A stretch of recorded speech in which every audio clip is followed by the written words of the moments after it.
Hey everybody, welcome back to Conversations in Pop Culture, and we are back in the saddle once again for another season. And I have with me comic creator and owner of Crystyle Inc., Christopher Curtis. So welcome to the show because I'm super excited to have you on. Hey, thank you for having me. It's been a very I'm just ready for like spring break. So one more week. Hey, I feel you. I feel you completely.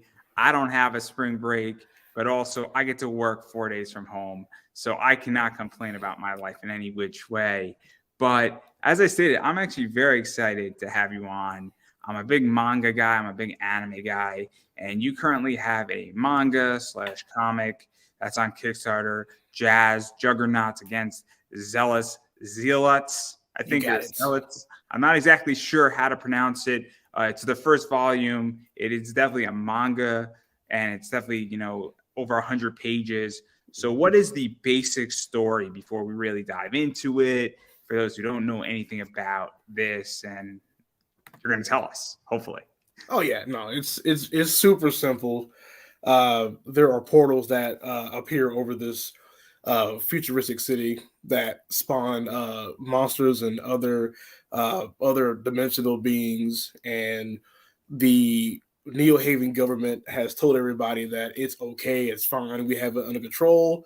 We have this shield system that is in place to protect you. So just do what we say and not as we do, and people have become docile to it. So a group of five people, well, four people with a android, are the only ones to say no. This is not right. We have to figure out what's going on because nobody else will. So it comes down to the us versus the government versus the monsters kind of story. So it's simply just that, and it's in small hindsight. Yeah, we're going to dive into this because it's a little bit more complicated than that, and a lot of stuff's going Oh yeah, on. And, these are people who obviously have an issue with what's going on. They're concerned for their safety. I don't know if they have a family or if they have relationships or whatever, their motive is, but they also are somewhat not happy to have to do this job. yeah, And they're brought together by a scientist, and so it's really interesting in that realm where you kind of have these heroes saying, we have to do a dirty job, essentially. And right. they don't seem too thrilled about it, but they don't seem unhappy. But they kind of want to say, what the hell is going on here? Because we're said you protected us and you're going to protect us and this is going to work, but it's not necessarily working. Right.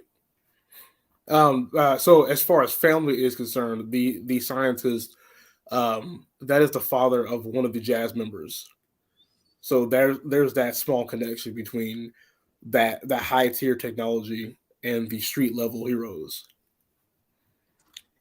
Yeah. And then even to go further into this, because where it gets super interesting, and obviously I'm an anime fan, and the Portal stuff reminds me very much of Neon Genesis Evangelion with the angels coming out and the Avas coming out. Yep. And very much in that realm. Obviously, we got a city, and it obviously is an invasion. There's like a little bit of a Walking Dead spin where this is a little out of control. I think it's World Trigger is also another anime that this reminds me of in a World lot of Trigger. ways. And so, what is this like too? Because clearly, you have an interdimensional species who is extremely hostile towards humanity. And we don't really know their intention off the bat, whether they want to conquer Earth, whether they are interested in just taking land, if they're fleeing, their homeworld. And 90%, if not more, are hostile. But then there's some good ones in this thing. And so, what is that like too? Because clearly there's something else in play with these creatures, how they're being manipulated, what even they want, and even how this spins out into volume 2, 3, 4, and 5 in a lot of Oh ways too, man. because this is a political problem Yep. more so than a physical problem, and now we have to deal with intergalactic laws essentially. Essentially. So I know whoever I'm comes. throwing a lot. I'm throwing a lot Oh at you. no, I'm catching it. So the beings who come through the portals, they're not really like I'm here to conquer this place. It's all confusion. Something is pulling them in from wherever they're from, and forcing them here. And a lot of it is just like genuine like confusion. And in that confusion, it's like I have to go to my like animal instincts and just thrash. And in doing so, that's where it's like, oh no, they're hostile. No, they're just kind of like, where am I at? But I can't really connect it. So there is a hidden thing going on that I can't wait for everybody to like find out and visibly see it. I've seen it recently, and it's been one of those like I want to post it on Twitter so bad. So let's actually dive into that too, because I'm in the middle of writing my first comic, Right. and somebody gave me a really good piece of advice, and it's Tom Hutchinson from Big Dog Inc. And he's like, you should make your first issue a lot of fun. Mhm. And you shouldn't drop anything major, and it's going to get real dark real quick. And people are going to be like, oh, snap, I did not see that coming. And it's going to get Ruby Volume 3 dark is how I'm going to play it, where everybody's going to be like, this is a PG sweet book. And then it's going to be like, oh, now we've gone deep into things. And I'm looking forward to it. And I'm super excited to write it. I'm having a blast writing it. And I've never written a comic before, and I'm writing maybe 2 or 3 pages a weekend, and I'm just taking my time with it. But what is this like? Because I can't tell anybody any of the plot twists except a few people, and it's killing me inside. And I don't know how you feel, but like it's a weird thing, right? When you're like, man, I just want to share this because everybody's gonna be like, dude, this is awesome. I'm so excited. Right. But you know you can't say it because it'll ruin it. And then there's also the whole thing where you're just going to be like, if I then tell what happens, it ruins the shock value. Right. Somebody guessed it a few weeks ago, randomly on Twitter, and it took all of me to not just go, "Hey, come here real quick. Like, you want to see the end?" So, yeah. I mean, if to knock it down in layman's terms, it's literally just a cross up between Teen Titans and Attack on Titans, both the anime and the manga. And most people are like, I'm sold off of that premise. So it's just like that. Just you have to just bear with me and catch it as it goes along. Yeah. And then let's even go further into this too a little bit, where obviously, I mean, you go even further into this because one of the things that you have this group, and obviously I think they're all friends to some degree, and they're all put together, and they're all sort of unique, and they all have, I guess, commonalities. And, they're also concerned, and they want to know what the hell is going on and who's doing what and why they're doing it. And it gets really interesting because now you have something where they're regarded as heroes in a lot of ways for dealing with these creatures that are confused and putting them down. And there's been extensive research on how to deal with these creatures. But then there's also the realization at some point that they're going to be like, wait a second, these creatures were being manipulated and they don't want to be here. And we just killed 50 of them. That's going to raise some interesting questions too. And then it becomes a morality issue in a lot of ways. Yeah. And I'm such a show don't tell person. So I'm just kind of like, let's get through the first volume and then you'll get all the nitty gritty later. I will say that in the very first chapter that I did release, it was a preview. You will kind of see that there's a little bit of infighting. It's a tad bit. It's not enough where you're like, oh wait, there's some actual problematics. But when you have a team such as this one where they're like real close, you're gonna have times where there might be like, I need to come check you because you're acting wild, and then it's one of those like, come shut me up. So let's actually talk about that too, because this is one of the things that I think is really interesting as well, where I don't know if you know Mike Tiener from Bad Bug, but he has a book called Black Jackets, and it's becoming a very interesting comic because there's a time skip, there's some other stuff going on, and there's some checking going on in that book.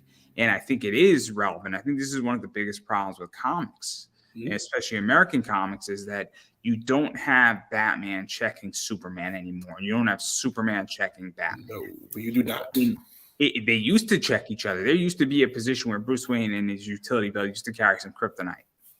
That hasn't been in the comics or even hinted at in a very long time. And what is that like? Because I feel like you're doing something, you're adding a level that this is actually plausible now.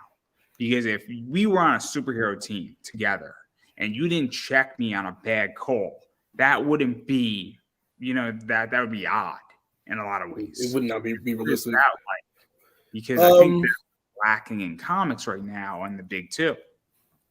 well, so what it looks like here is that you have every member is differing of ages. The youngest member is of course Mute, who's only like 3 because he's an android. But humanoid wise, your youngest one is 21. Your oldest one is like 28. So you have that like big sister type character, and with siblings, you kind of have to like establish dominance. So it's really just kind of like, I need you to listen to me and stop being so damn like rambunctious. And then the other one is, I need you to quit being uptight.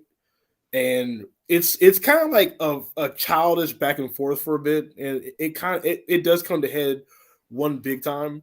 But it's just, I want to make it as natural as possible for people that have families or have seen families, where it's like, oh yeah, that's how my big sister is, or that's how my little sister is. So it's just, that's the way I want to do it, and it does feel fluid. It feels like it's not ham drawn, or I don't know what I'm doing. So I can't wait for people to even get there. There is a small bit of that in Chapter 0. Yeah, and even going into this too a little bit, because obviously, I mean, these are people who know each other. They have relationships, they have friendships, they might have some romantic interests in one another to some degree, some of these characters, or they obviously might have a boyfriend, girlfriend who's not on this team.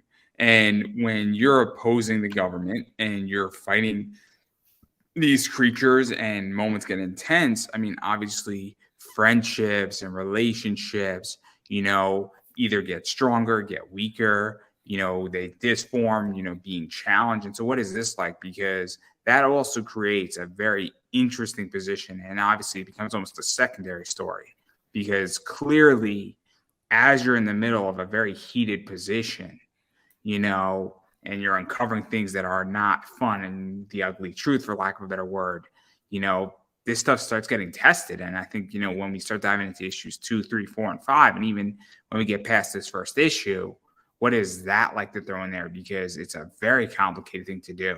I feel, and do it well. So I was gonna do the whole team on team dating, and then the more I read other stuff, the more I was like, no, that just seems boring and hard to keep up with, and because I'm gonna have to start doing secondary and tertiary storylines on top of bigger storylines, and I'm lazy. So they're not actually dated. There will be none of that on the team. If there is a love interest, it'll be offside, and that makes it easier to fold into a different storyline. Yeah. But even to go further into that, I mean, obviously, you now have a team that is trying to uncover the truth of these creatures, and that's a big relationship thing, and that obviously has to go into this because that's sort of primary the story to some degree. And so, what is that like? Because when we start turning up the heat and they start discovering things that they really shouldn't be discovering, it gets very interesting. And obviously, doing something, because one of the major themes of this entire story is sometimes if you want to be a hero, you have to do things that aren't popular, and there are consequences for those actions. And when you're opposing a government that says we're keeping everybody safe in our city, and in reality they're not, and then you're saying, hey, why do we need these shield systems? There are consequences for that action of you challenging it and trying to say, why do we need this? And why are these creatures here? And what's the intention of whoever's doing this? And obviously you're going to get criticized. And as a team, I mean, it's so interesting. That's what I find fascinating about this book in particular, is that there's the first thing of just these creatures invading and these heroes trying to stop it, but then it's all the background of the why. Right. Are you trying to get me to discuss Prisma? Because I think that's what you want to do. No. I'm trying to discuss the idea of writing complicated issues and writing first and then secondary and tertiary, and really going into a very interesting position, because I feel like it's lacking in comics right now heavily. And I think this is where people, because to me, this seems smooth, if that makes any sense. And where we're getting at is that it doesn't seem like here's everything and I'm just going to throw it to you. It almost feels like it's organic. With that, we have problem A, but you didn't reveal it yet exactly why this is an issue. And that's the thing too, is that it's almost like a faceless enemy at the moment. At the moment, yeah. No, it's just the only. Well, shoot. If you read the first full version of Chapter 0, the faceless enemy does show up. I kept it hidden because I was like, if I'm going to do a preview, I'll do a preview. The full version gets the actual ending when you see all the big like antagonists showing.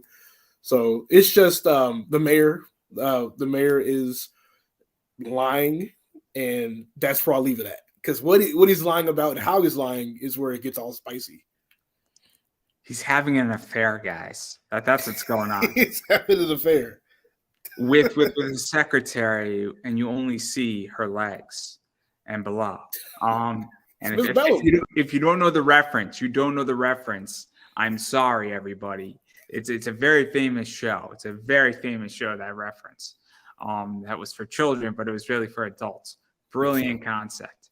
But anyway, I don't want to push too further into this story because I do want to talk about some other stuff. Obviously, I don't want to ruin it for everybody. Obviously, you're giving me a signal that I should not ruin it and I should back off because I don't want to be that guy. If anything I threw out interests anybody, you should go back to the campaign. It's really what you should do. But I do want to actually talk about some other stuff that's fascinating with your book that I don't think is too much of a spoiler. And one of the things that I think is also interesting with your book, and it's sort of inside baseball, is that you're not scared to dive into a little bit of nudity as you see fit for the story. And I think it's a really complicated issue in a lot of ways, and I don't think it should be. But I feel like certain people want to do bad girl art cover.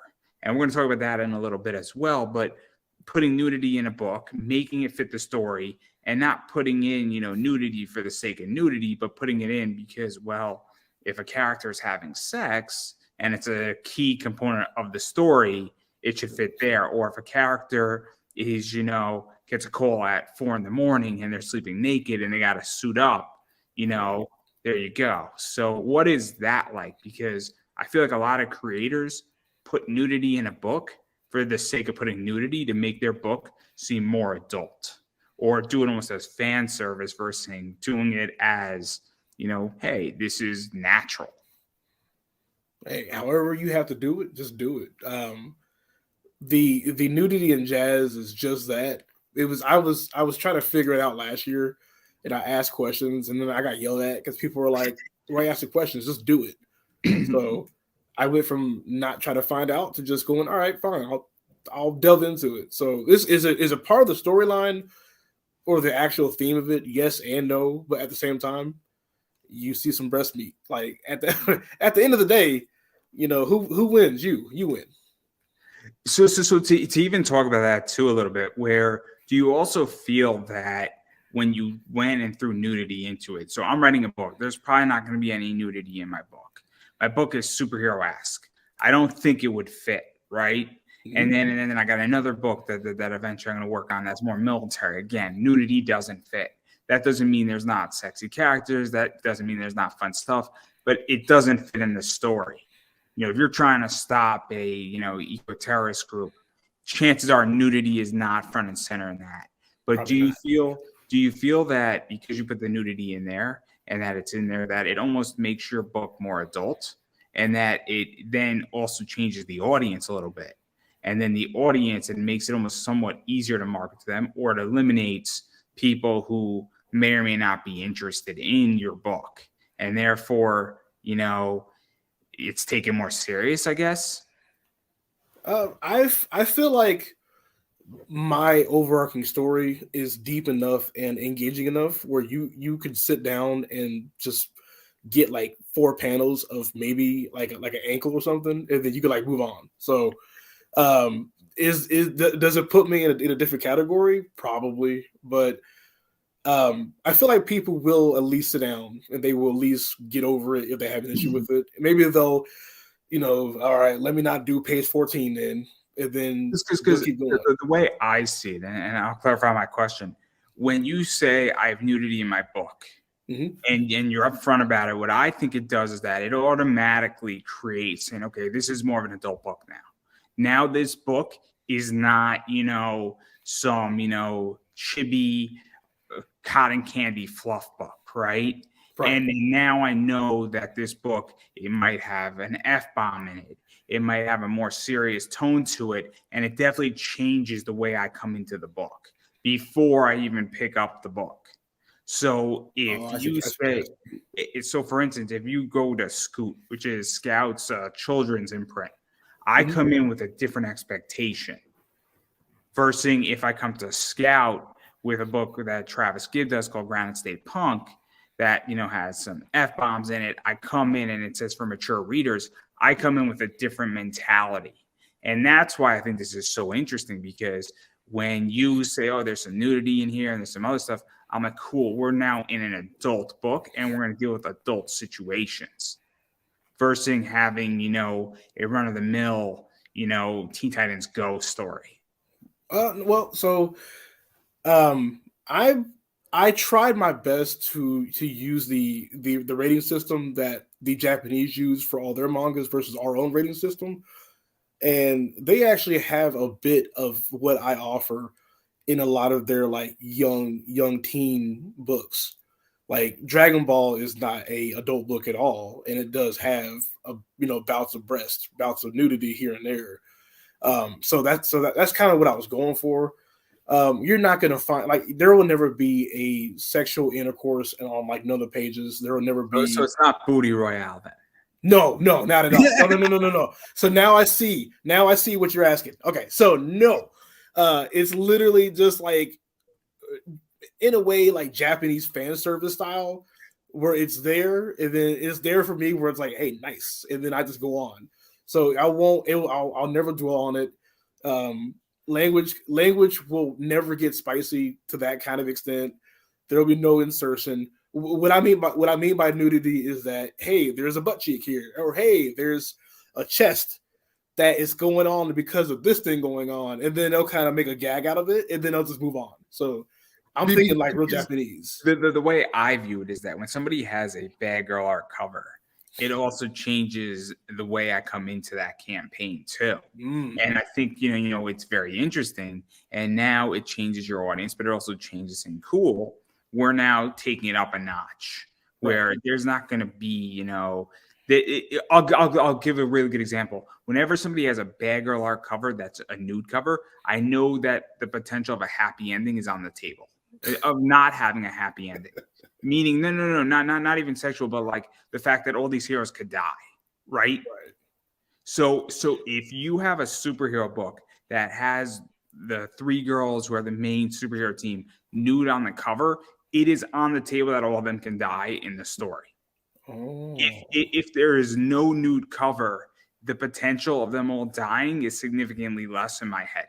And it sounds weird when I say that, because I'm like, okay, cool, we might be telling a happy ending story where everything gets wrapped up in a neat bow. Or seeing that, you might not be unhappy with the ending if you go down that route. And that's why I think it's so interesting. And that's the mentality I come in with. And I can't be the only one who thinks like that. But that's just my thoughts on it. And that's what I'm trying to gauge. But I want to dive further into the manga side too, because that's also interesting with your thing. And you could have done this in a comic format. You could have done it in a manga format, which you did.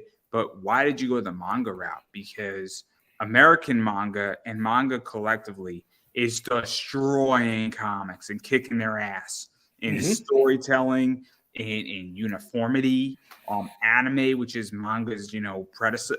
I guess it's its successor in a lot of ways, right? It can be, yeah. I mean, it can go either way, but most, manga usually starts and then the anime comes secondary with the big shows. But what prompted you to want to do this in a manga style? Because it's such an interesting move, and I think it was actually the right move and I think it's just huge right now. Manga is bigger than it's ever been, and it is killing comics, and manga's outselling comics by Right. far. So you're gonna laugh at me. It was literally production cost. I started off with like, I need to go get an inker, a colorist, did this and that, and then I kind of was like, well, wait, how much is screen tone? And screen tone is like, oh, it comes with like Clip Studio, so everybody's using Clip Studio, so it's like, so I just need to go get a black and white, then I'm done. Well, then sign me up, chief. So it started off with like production cost, and then I kind of started like looking up like, do we even have a American manga community? Or matter of fact, can I even do manga? So I asked a lot of Japanese people that are in the art form that are like pretty big, and they was like, yes, why the fuck are you not? So all my research was only like a week long, and I threw away all my old comic stuff and was like, all right, so manga only. This is where I'm at now. This is the future. And since then, I've never met so many manga artists, manga community. Like Saturday AM, like I'm tight with them now, and it's like, wow, like this is a big thing. So let's kind of talk about that too, because I view that manga, it's tricky, and this might be a controversial topic where I think there are American mangas. I think there's Japanese manga. And I think there's also just manga collectively. I think they're under the umbrella of manga.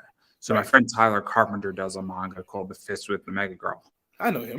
And it's great. And he does a great job with it. I think he just did over 10K on his third campaign with that series, volume 3. So there's a lot of money that can be made with this stuff. And clearly it's also, in my opinion, manga's faster pace in a lot of ways. In comics, you can do comics, you can do a lot more things in manga. I feel like you have more liberties in a lot of ways. You also have more cinematic elements to them. And also manga, I feel, allows for more finalization than comics do. And I'm curious how you feel about that, because the big guys, I mean, we'll use Dragon Ball. Actually, Dragon Ball is not a good example of this because Goku keeps on coming back. That's probably not the best answer. But there is finalization in manga. In a lot of mangas, when a character dies in Naruto, that character is dead. Right. I mean, example of this is that when Neji died in Naruto at the end, he's dead. He doesn't come back in Boruto. And so what is that like for you? Because I think it gives you so much more freedom. And I think it's just red fucking hot right now, manga, too. And it might have been a happy accident, but it's definitely way more popular. Yeah, and that's kind of why I'm at where I'm at and growing because of that. Yeah, no, you're right, because Marvel and DC have been playing this stupid game of like the multiverses and pulling characters in and out who die, come back, then die, then come back. So no, you're right. Once you're gone to manga, you're gone, and I feel like storytelling being more finite instead of being more open ended is way better. Like, same way I feel about video games. I want my games to end after a certain period of time. I don't want to do the long open world forever thing. Like, no, like give me the ending so I can go ahead and go find something else to go do. So yeah, I'm there. Yeah, and then even going further into cost as well. Obviously, manga is cheaper in certain ways because you don't have to color it.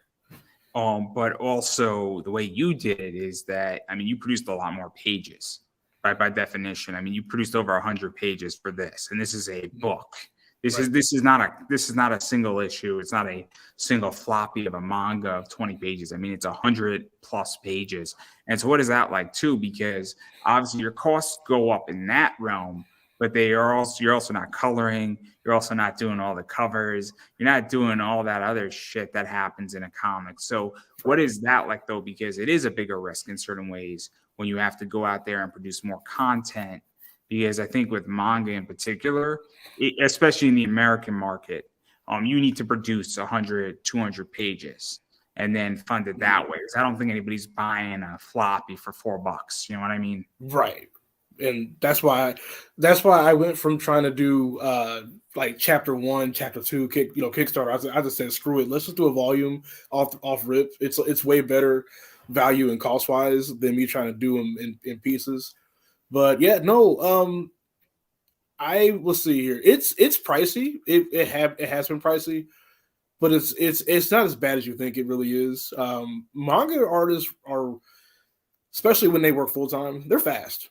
It's almost like I get like almost half a chapter done in like a week or so, going into it. So I like that better than actual comics.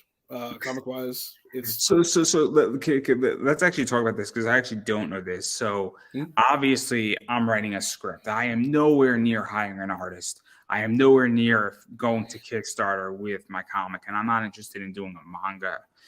My starting out, I want to do a comic book. It's I love manga and I enjoy manga. I'm a big anime weeboo. I mean, my company is Pop Anime Comics. I mean, if that doesn't say what I love and what I don't love, I don't know what will. right. But what is that like? Because what I hear in comics is I hear artists being slow. I hear artists being, I don't want to say lazy, but, they don't work quickly and they're doing all this panel work and they don't seem to want to do the work and bang out 24 pages. Like I want to bang out content, right? Mm-hmm. And if I have a client, I want to, so if, I run ad services, I want to find interviews. I want to get that ad done. And if you bought 100 ads from me, I want to get those things done as quickly as humanly possible. Because that means that if I can get that done in a week, and that means I can then work on the next 100. And so what is that like for you? Because you're not the first person I heard this from. Well, as far as like the overall speed? The speed and the professionalism. Because I think it's a big problem in comics where I think comics in a lot of ways for a lot of people is slow as fuck. Well, it's slower because you have multiple people doing jobs and roles in comics. So when one can't do their job until they get back something from somebody else and vice versa. Manga can do the same thing where you might have a letterer, you might have a inker, you might have a sketcher. My guy does it all. So his speed is like upinged on his actual overall speed in total. But you can find a quick guy, and then you can have a bad manga or a bad comic. So sometimes time is probably the best value. You just have to like work around that work, about that speed on how you produce as a writer. No, I just think it's interesting because I hear stories of just people taking forever in comics with a book. And, it's not that they're just taking a month. They're taking like 4 or 5 months to get a whole 20-page book done. And it's problematic in a lot of ways. And so I just think it's really, really interesting in that regard that, obviously, somebody in manga wants to get it done like in a week and a half. They want to get the fucking thing done. And I think that that's a real advantage too, because time is important. And if somebody can get you 5 chapters and you can go to Kickstarter and get that thing funded, then you now have your book done. You know what I mean? And you can then get it funded and then you can sell it. And I think that's what people forget is that time is a resource and time is money. Exactly. And so I just think it's super interesting in that regard. And then even going further into that too, I mean, obviously we are in a society, and this is what I think is also really cool what you've done. Tyler did the same thing where his manga, Girl with the Mega Fist, has 200 plus pages. So when I back that campaign, I'm getting 200 pages of a manga. So I'm getting, I think, 10 chapters in his book. And I'm getting more substance. And I think that's one of the biggest problems in comics right now, outside of mainstream and in indie, is if you produce every 6 months your book and you're only giving me 28 pages, I mean, that's a real problem. So what is this like for you to be giving somebody 110, 120 pages of content in a single volume? This way they could actually consume more of the story and actually get hooked onto the story. Because I think that's the problem, is that if you give me 4 chapters at once or 5 chapters at once, I now have a bigger bite into the pot. Right. I would like to find that out. This is my first time trying to do it. I've only sold one whole volume so far, and it was only to somebody who I knew in person, and their reaction to it is what made me want to go try to sell it. But no, I would like to see more people get into it because bigger stories are better than getting them in pieces. And then also it's presented nicely, and that's the thing too. And correct me if I'm wrong. I think your book is sort of the manga size, right? Yeah, Sort of like the manga size of Barnes and Noble, and sort of the Shonen Jump style. Because right. this is one of the biggest problems. And I don't know if you've been in a Barnes and Noble lately, but I grew up every weekend going to Barnes and Noble on Saturday. And so it used to be the graphic novel section for the last probably, I've been going since I was like 10. So I'm 39. For the last 20 years, the graphic novel section used to destroy the manga section. And it has slowly, the manga section has slowly gotten bigger to the point where there's 4 shelves that are graphic novels, and there is legitimately 10 in the Barnes and Noble that I go to that are manga. And that's a big shift. And the manga side is all universal, and the graphic novel side is all not. Even the Marvel books are all different sizes. And so what is that like too? Because if I put your book next to Naruto on my bookshelf, it's going to look like it belongs. Right. And I think that's something that people don't realize until they see it. And I think subconsciously, I then go and wake up and I look at it, I'm like, oh, cool, that book and that book belong next to each other. Right. Well, hold on. Somebody asked you how many pages were. It's over 100 plus. Whoever you are, I saw you. I saw you commenting. The chat's open now. Yay. What I'm sorry. What does it look like next? Oh, no. I was just curious what it's like for you to know that your book has the same dimensional standards like Naruto or One Piece or Dragon Ball Z, or just what's on a shelf in Barnes and Noble or at a shelf on Midtown Comics, because I'm in Connecticut, and Midtown's in Manhattan. It's a big store, or any major big bookstore that carries manga. I mean, this book has very similar dimensions to that. And so what is that like? Because I think it is a lot of credit in a lot of ways to that. And I think it's very important. And I think this is one of the secret sauces to manga. And if you're doing American manga and you do not have the same size standard as a Naruto or a One Piece or a Dragon Ball Z, I mean, because to me, that automatically starts equating commonality. Right.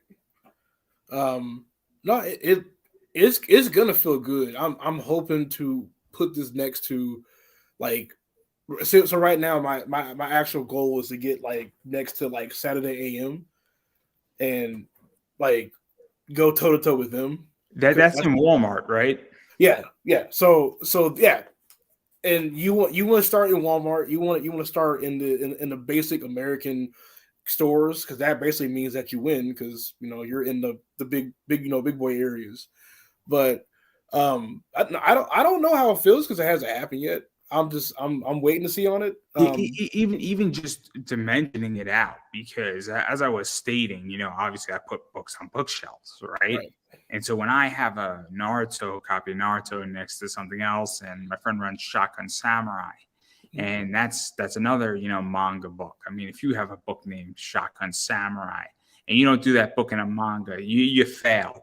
Dashiell Okamoto did that book in a manga style, and it looks like it belongs next to Naruto in the same dimensions, and I think it's really smart. Right. But even to go into what you just said, I mean, what is that like to aim to get into Walmart? Because obviously, I think also manga has changed, and I actually just discovered this, that manga is now in Target, it's now in Walmart to some degree. Obviously, it's on Amazon, it's in comic shops, but why wouldn't you want to be in Walmart? Walmart serves, I think, like 80% of Americans every year step foot into a Walmart at least once. Yeah. Which is crazy. I think there's like 238 million unique visitors, and there's 350 million people in the United States. So that's a huge number of the people who go into a Walmart at least once a year in America. Yeah, and no, that's I'm looking forward to seeing it, and doing my little photo op of, hey, look, I'm here. I'm right next to Attack on Titan. I'm right next to Toilet Bound. This is awesome. No, it's been a small little dream to at least be publicized a little bit as everybody else is. But I would rather just kind of see how people like it and what they got from it more than seeing it on shelves at this moment. You ask me tomorrow, it might change. Yeah, but this is interesting because I want to have these discussions with people in comics. So I come from a financial world. I obviously run a business buying and selling comics and collectibles. And what I like to tell people is that you need to care about the creativity of it, but you also need to care about the monetary side of it and the business side of it, Right. because glory is great, but glory only lasts so long. And if you can't, if you want to do this full time, you need to actually understand your business side of all this. And so getting into a Walmart, getting into a Target, obviously growing your Kickstarter fan base. Like, I think it's so important to understand that, like, I'm right now writing my script, but I'm thinking about the business side of my comic. And I'm saying, cool, how do I make money? What strategy do I want to use? Do I want to go into publishing? Do I want to be in Walmart? Do I want to take more of a high-end variant, argument where I'm producing a variant every 3 months that I sell on a Shopify store, and that it's 200 and print run, and I'm selling them for $20, and then that's whatever that equates to minus printing and art. And so now all of a sudden I'm trying to figure out how do I get paid and what business I want to run. And I think it's super important. And I think it makes sense to say, hey, I want to be in Walmart, because I haven't heard somebody say that on my show ever. And I've been doing this for 9 years. And it sounds funny and you laugh, but it's not so much that you want to be in Walmart. It's the idea that you're thinking ahead saying, how do I make money doing this?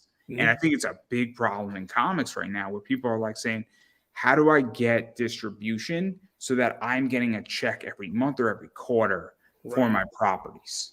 And even if it's only 25 cents in profit, if they're selling 10,000 units every single month of your book, it's a good chunk of money. It's very good. No, I didn't know that people weren't really thinking like that. Most of the people around me are trying their best to have dreams of making money off of this, but I think they're not thinking of it as just go to your local Walmart, or at least getting put in there. A lot of them are like, I won't sell out. I want to make sure I do XYZ this way. And I'm like, well, no, let's go to Walmart. Like, there's money in there apparently. Yeah, I think it's complicated because the term sellout is a very loaded term. Yeah. And I'll be very honest. I mean, I can be bought. It's not. I mean, I can be bought. It's not that hard to admit that. And if I wrote a book and somebody's like, yo, I want to only be your exclusive variant guy, and I want every variant you do to be with me, and I'm going to order 5 of them, and Midtown Comics came to me and they were going to pay me $10,000 a month to have 3 variants every single month of my book, and that was that, you're damn right I would sell out. I mean, it's a good chunk of money. And I hate to say it, but it's a matter of, this is a lot of money that can change my life. And at the end of the day, I want the cha-ching. Right. Because money is great. And you can do a lot more with money than you can do with other things. But I think it's just so interesting to hear it, because I think it's a big issue, and I think everybody has a problem because they don't want to seem, I'm in this for the money. Is the problem? Oh, I'm in it for the money, but I'm also in it for the story aspect. But they both sound the same, so. Yeah. No. Look. I'm writing a comic because I want to sell it to Netflix, without a doubt. There's no question about that, or Hulu, and I want the thing optioned because I understand that that's where money is. And so it's just easier for me to write a comic, and that's the whole point, is that I'm going to make money on every aspect of the business. But I'm not writing it because I love comics. I enjoy comics, but I want to make money doing it. And I don't think there's anything wrong with that. Not at all. And I wish people would be honest. I really do. But I digress. It's a lot of stupid, like modesty going around. So it's not even modesty. It's that nobody wants to seem like an asshole and come off as an egotistical asshole who's stating it. That's what I think it is, to be quite honest.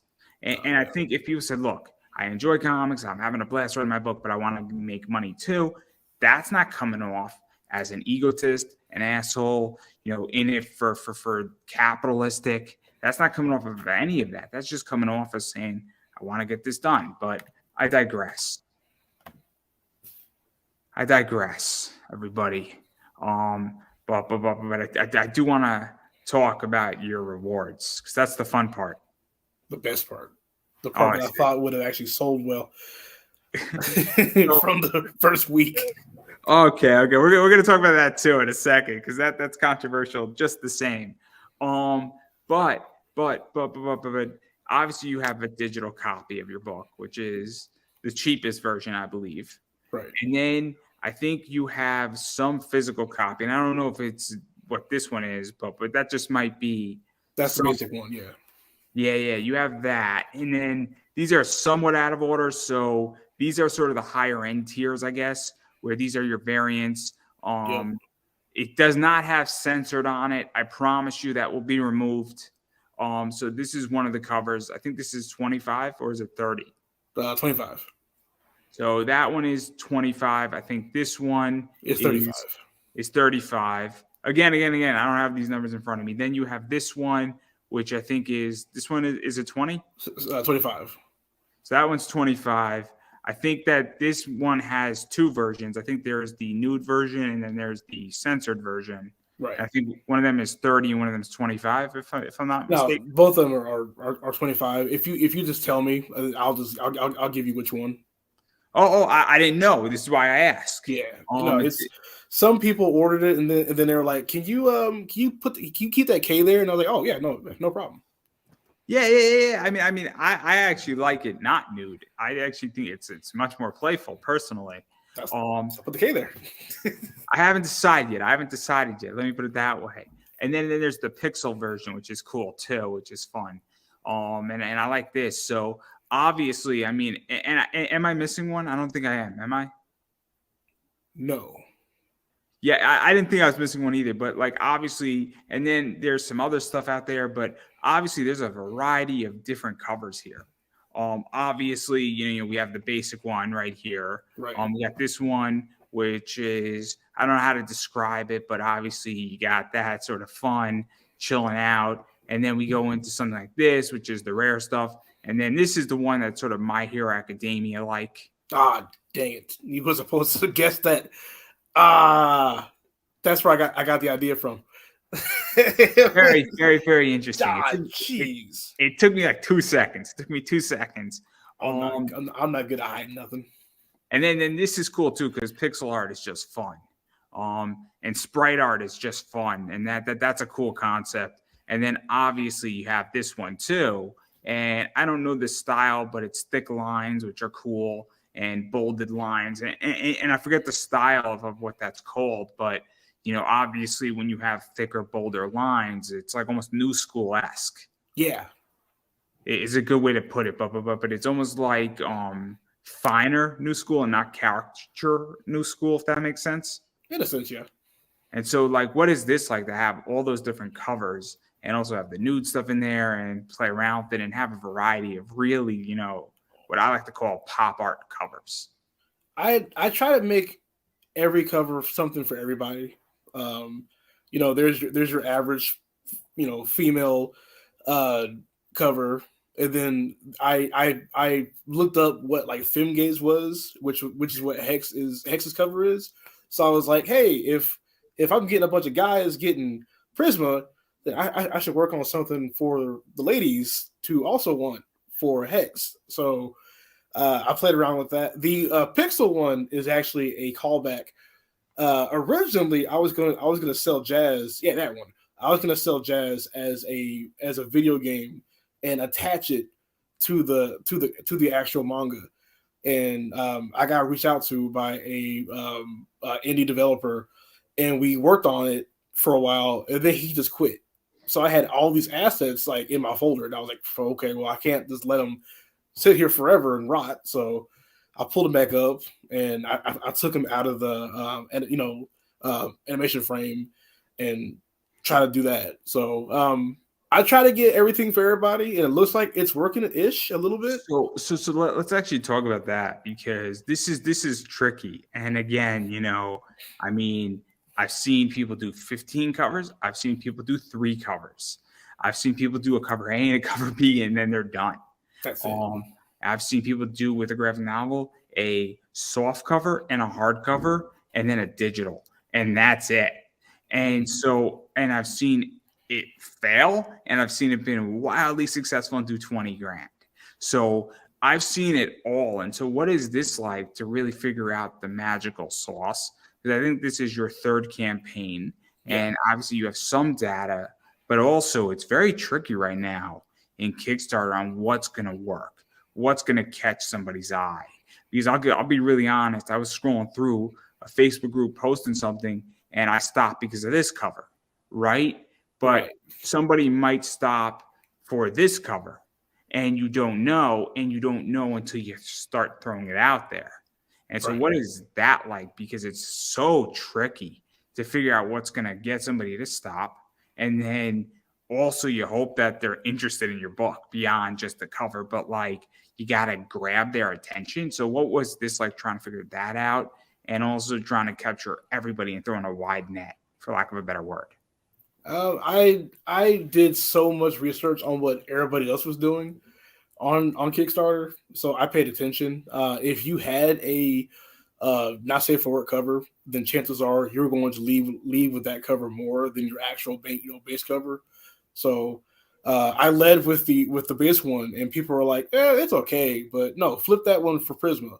And I did it, and that actually had gotten more eyes on it because of the fact that it had all the colors on it, and it had the whole big old butt. So people kind of were like, yo, as you did. So it's like, oh, it must work. It must be a thing.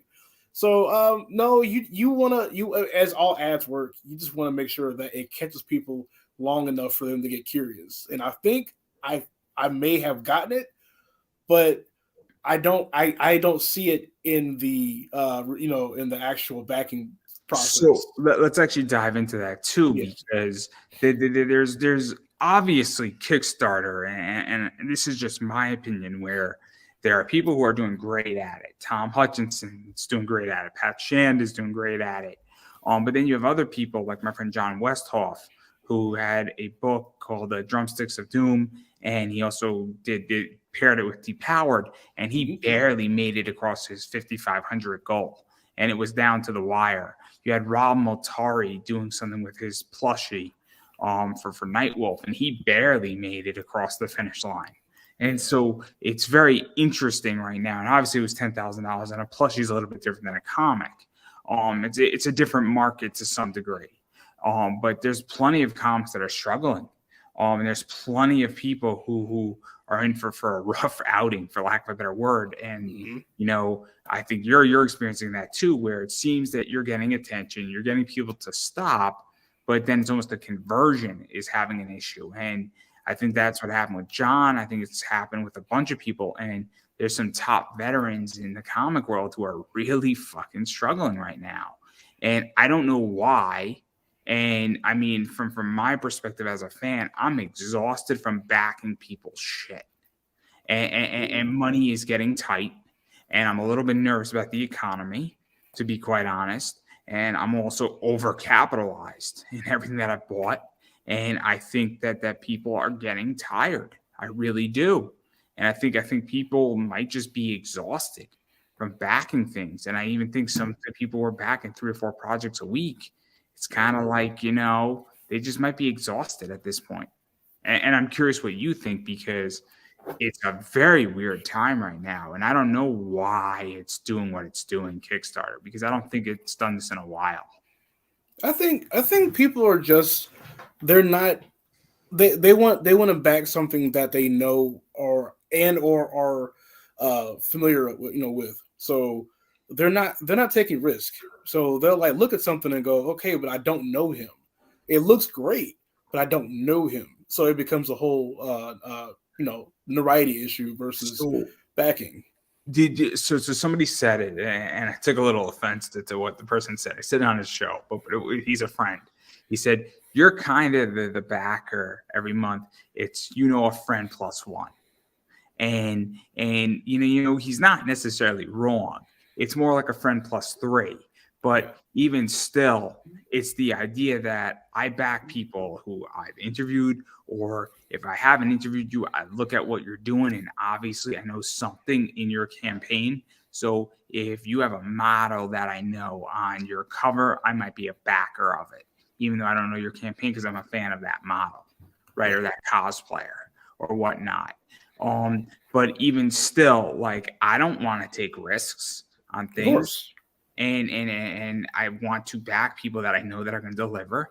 I want to back people who, not even if they're going to fund, I'll take a risk on somebody not funding because there's no risk to me, but I want to back somebody who I think is going to be able to deliver. And I also say, look, I work really hard for my money, right? Yeah. And then I also say, look, I'm not really a fan of this thing. I mean, I'm not a fan of not safe for work books. They don't do it for me.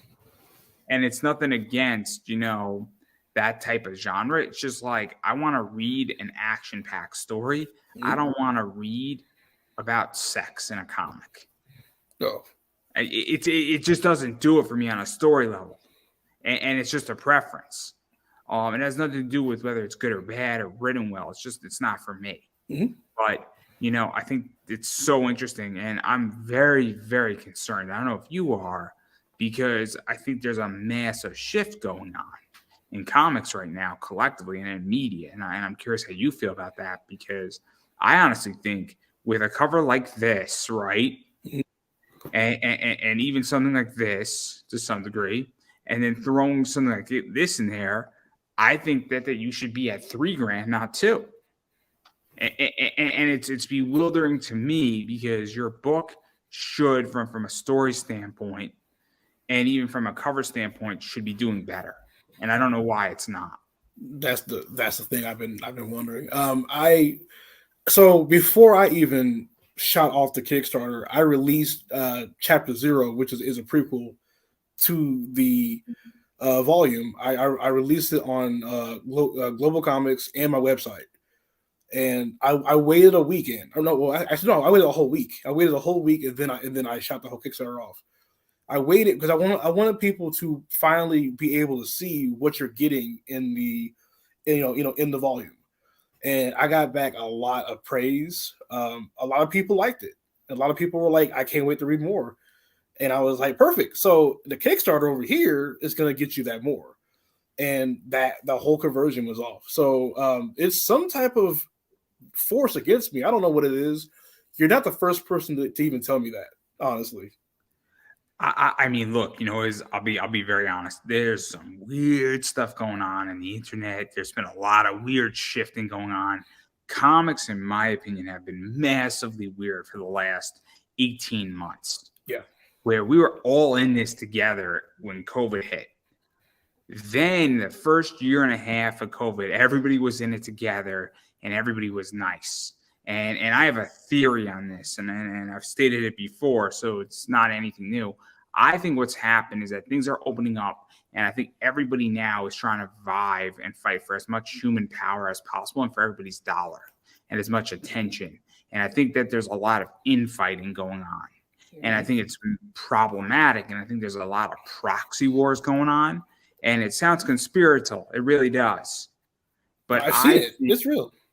I think that's what's going on, is that I think people who now realize the gates are back open, and now we're all somewhat at the starting line, and everybody is saying everything's been reset, and now they want as much power and make a name for themselves as much as humanly possible. And I see it in the podcast world.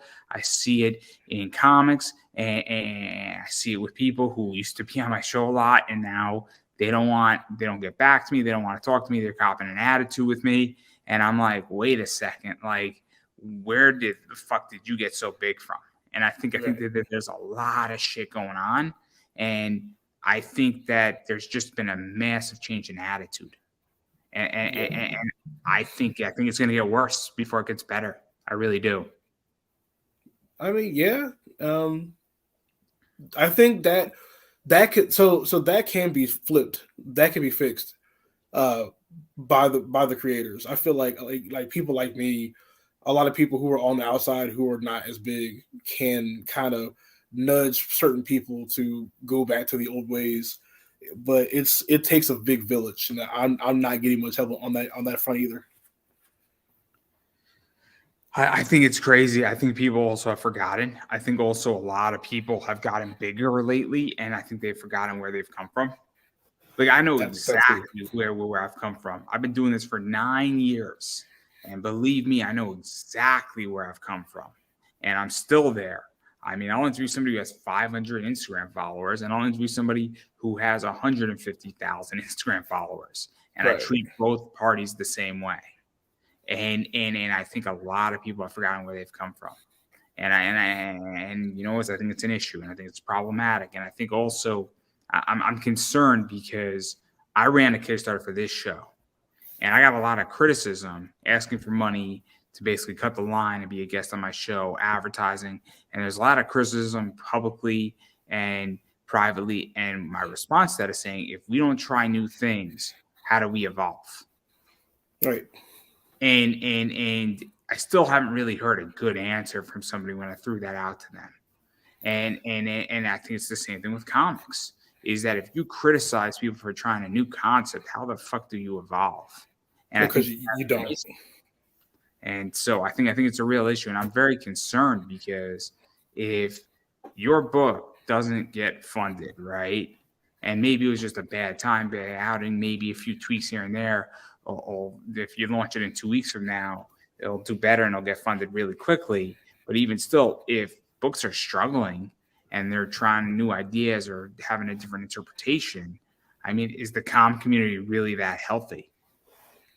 And it raises questions: is media healthy? Because that's my concern. Because I want good products. I want good TV. I want good movies. I want good wrestling. I'm a wrestling fan. I want good video games. I want good anime. And I want good stuff. And if people aren't putting out that content and there's not a market for it, how do we get stuff that's evolving versus something that's going to make money that's a piece of shit? You don't. It's been designed like that because somebody wants it that way. So we have to evolve, not them.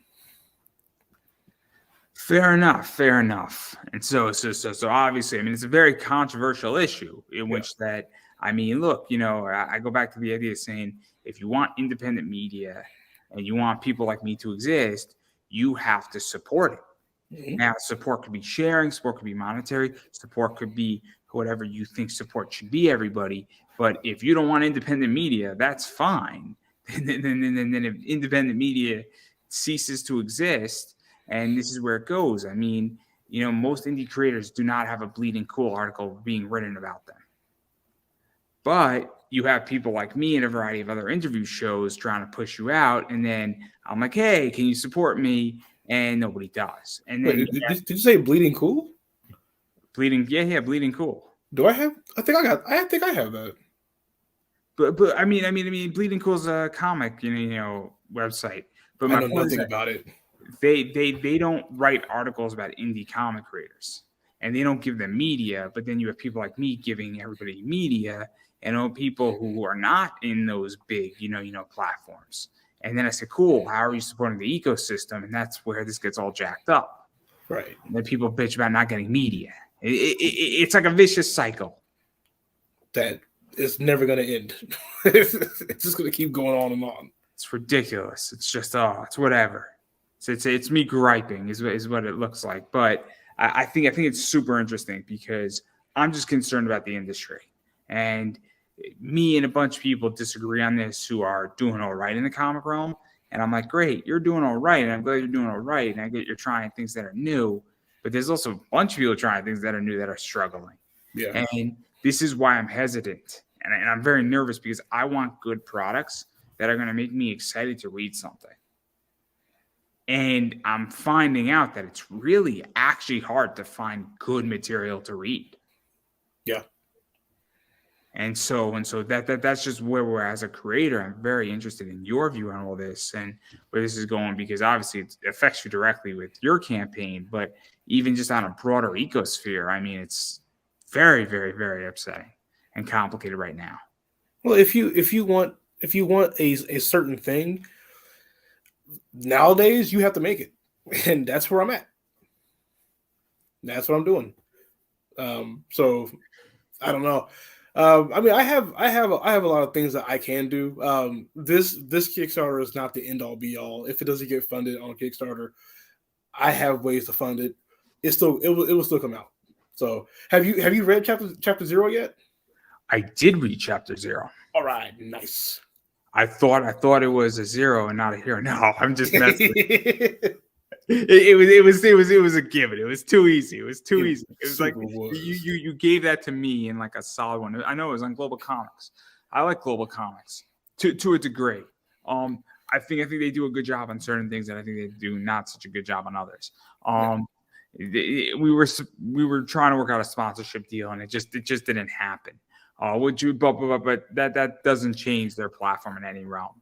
I think it's complicated, and I don't think they're a comicsology yet. I think that they could potentially be, but again, I think what they're doing is interesting, but I'm not exactly sure if they're the answer to the whole indie comic sphere. No, they kind of put themselves out there to be, but they're not. So I have 10,000 page reads on Global Comics, which is astounding. When I look back at the analytics, they only gave me 4,000 from the site. So the other 6,000 I got myself. So from that number, I realized, oh, I should have just been pushing my website instead, where I get ad revenue. So I kind of made a dumb call. It was a smart call in my head, and it still is kind of smart. But now that I know about my own reach, I do a lot better on my own. Yeah, it's tricky, and obviously you don't know how things are going to go, but a lot of stuff's going on. Obviously there's some other stuff as well, rewards wise. You can get your likeness in the book, so that's something that's out there that's pretty cool. You could get obviously the Crystal Ink bundle, which is a bunch of comics. You get pretty much every variant in there. I think there's a whole bundle for that. There's some cards I think you could add in there or get. Oh, the cards. Do you have the picture that I already set up? I do not have the picture of the cards. That's the one thing. That's the one thing I just realized, like when I was doing it right after work, and I'm like, fuck, I forgot the cards. The cards are actually flying off the shelves a little bit. I might just sell them like by themselves. They are that good. And so there's that. And then I don't know if there's a song add on or if it's a stretch or so Beats is a sound bomber. And I made a concept mixtape of songs that would showcase a lot of his powers. I did it for fun last year. I was just kind of like, because I work on music as well. It's like a long hobby of mine, and I made this really fake mixtape, and all of a sudden it went from I'll never use this to going I should go ahead and try to sell this. So that's all it really is. It's cool. It's really cool. That's in play, and again, it's just something different because let's be realistic on Kickstarter. Kickstarter, in a lot of ways, is a privilege, and it's not a right. So I say this in a weird way, and I've said it before, but I said your local comic shop is a right to buy your comics, even though it's not a right as in, freedom of speech, the First Amendment. Most people in comics understand that going into a comic shop, that's where you buy your comics for the most part. Kickstarter is more of a privilege to buy your books from there or back your books or participate on there. And so because you don't have to do it, and sometimes you'll pay more because retail is not the same as Kickstarter once you go that route, and you have to be cheaper in retail, but you don't get all the bonuses. You're not part of them. You get all the updates. You don't get the cool covers. And so what is that like? Because I think with having that song, you know, and that mixtape and having those things that stand out, again, it becomes an event, it becomes a privilege versus it being in retail, because you really can't sell a mixtape in with a retail. comic. It's a little harder to do it. Oh no, I wouldn't even dream of doing it.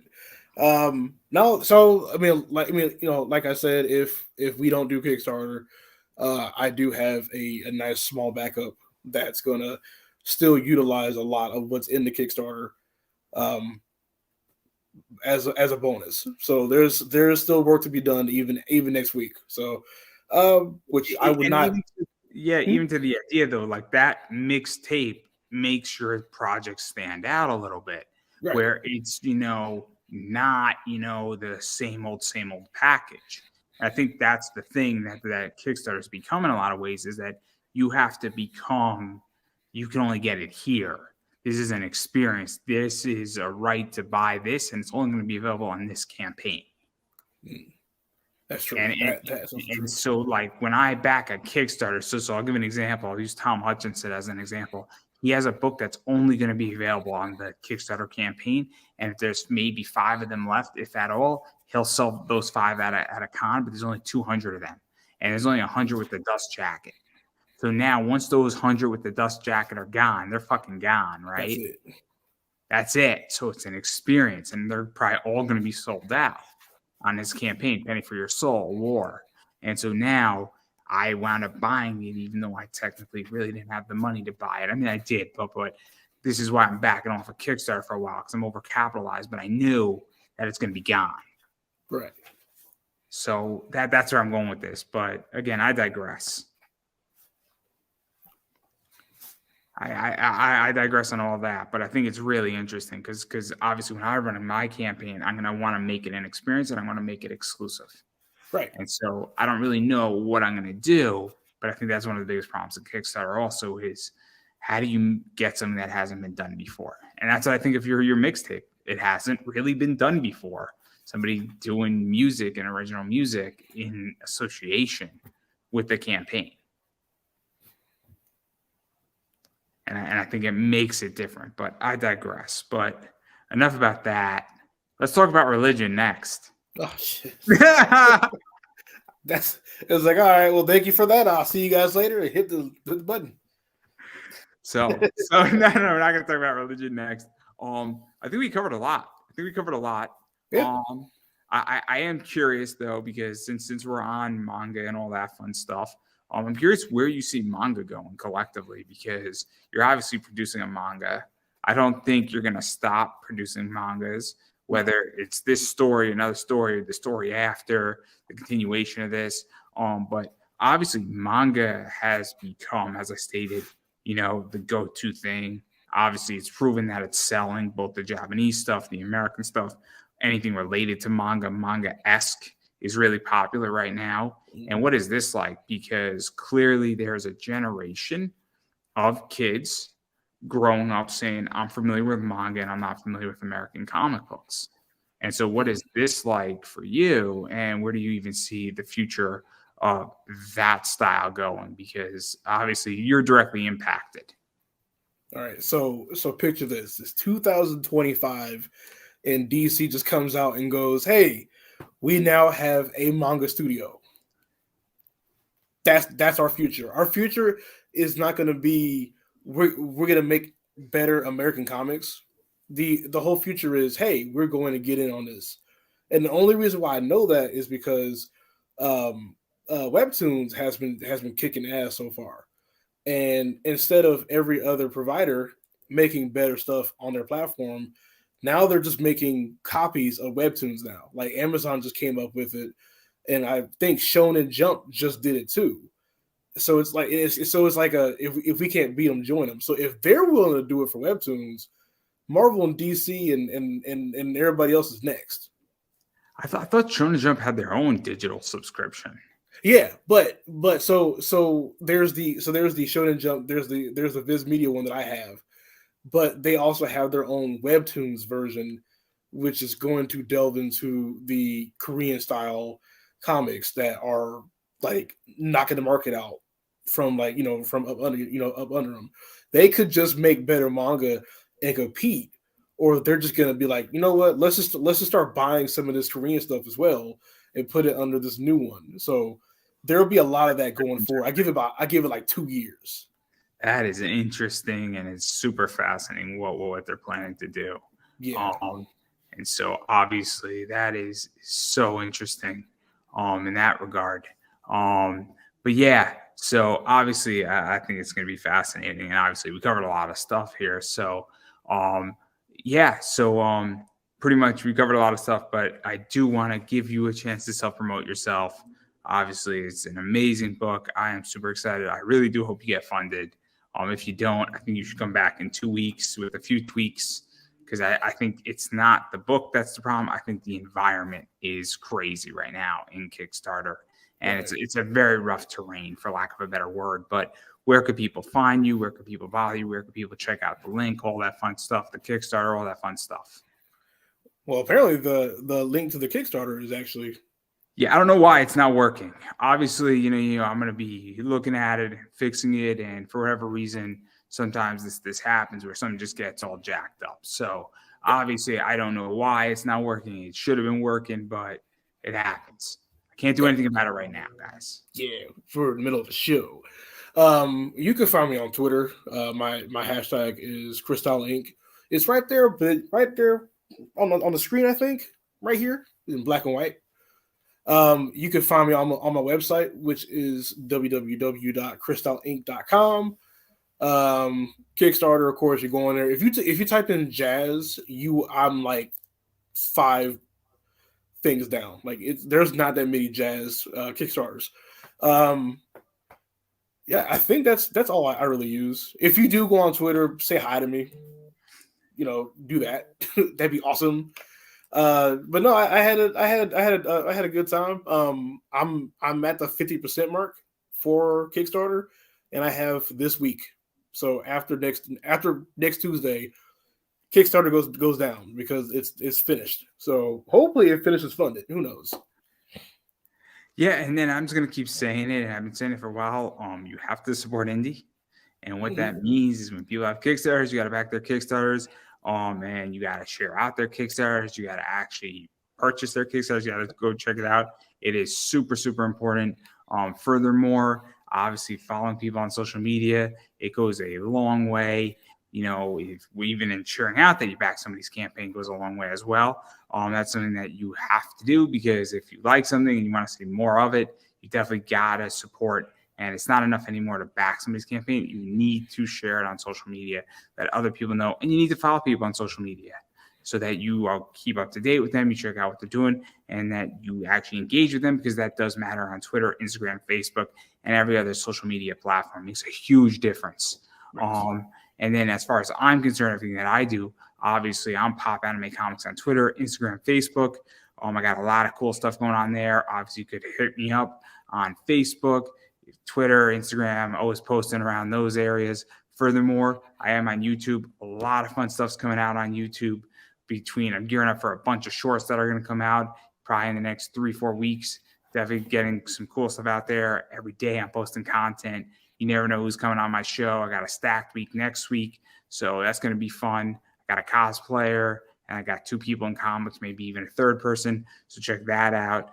And there's something for everybody on my YouTube channel under Pop Anime Comics. I promise you will find an interview for you there.